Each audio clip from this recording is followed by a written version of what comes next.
यूरोपीय संघ ईयू के सांसद अब अमेरिका के साथ हुए व्यापार समझौते को मंजूरी देने से रोकने की तैयारी कर रहे हैं।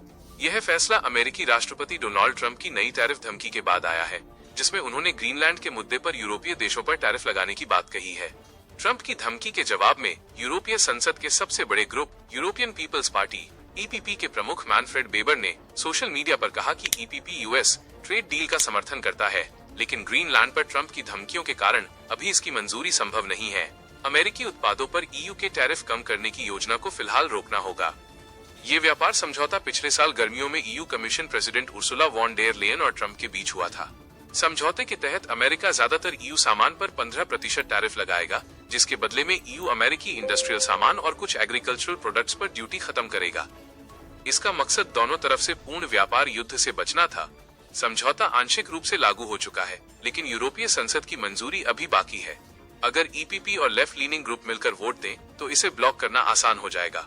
कई ईयू सांसद पहले से ही इस डील को अमेरिका के पक्ष में ज्यादा झुका हुआ मानते थे। यूरोपीय संघ ने ट्रंप की धमकी पर कड़ी प्रतिक्रिया दी है। उर्सुला वॉन डेर लेयन ने कहा कि ऐसे टैरिफ ट्रांस अटलांटिक रिश्तों को कमजोर करेंगे। फ्रांस के राष्ट्रपति इमैनुअल मैक्रों ने इसे अस्वीकार्य बताया है।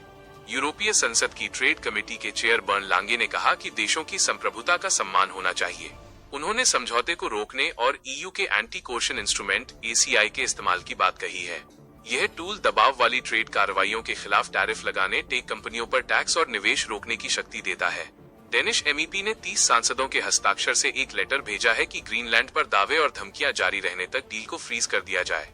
ईयू के 27 देशों के राजदूत रविवार को इमरजेंसी मीटिंग में इस मुद्दे पर चर्चा करेंगे। ट्रंप ने 17 जनवरी 2026 को घोषणा की थी कि 1 फरवरी से 8 यूरोपीय देशों Norway, Sweden, France, Germany, Britain, Netherlands, Finland और डेनमार्क के सामान पर 10% एक्स्ट्रा टैरिफ लगेगा। उन्होंने कहा कि अगर अमेरिका को ग्रीनलैंड खरीदने की डील नहीं मिली, तो ये टैरिफ जून में बढ़कर 25% हो जाएगा। ग्रीनलैंड डेनमार्क का सेमी ऑटोनॉमस इलाका है और ट्रंप लंबे समय से इसे अमेरिका में शामिल करने की बात कर रहे हैं। ग्रीनलैंड को लेकर बढ़ते तनाव के बीच अमेरिका वहां अपने सैन्य विमान तैनात करने जा रहा है। उत्तर अमेरिकी एरोस्पेस डिफेंस कमांड नोरैड ने बताया कि उनके सैन्य विमान जल्द ही ग्रीनलैंड के पिटविक स्पेस बेस पहुंचने वाले हैं। ये तैनाती उत्तरी अमेरिका की सुरक्षा से जुड़ी नियमित सैन्य गतिविधियों को मजबूत करने के लिए की जा रही है। दूसरी तरफ डेनमार्क ने भी ग्रीनलैंड में अपनी सैन्य मौजूदगी बढ़ा दी है। रिपोर्ट के मुताबिक डेनमार्क के सैनिकों और सैन्य उपकरणों को लेकर कई विमान ग्रीनलैंड पहुंचने लगे हैं। ट्रंप का कहना है कि रूस और चीन से जुड़े रणनीतिक खतरों के कारण ग्रीनलैंड अमेरिका की सुरक्षा के लिए बेहद अहम है और उनका मानना है कि डेनमार्क इन खतरों को नहीं रोक सकता।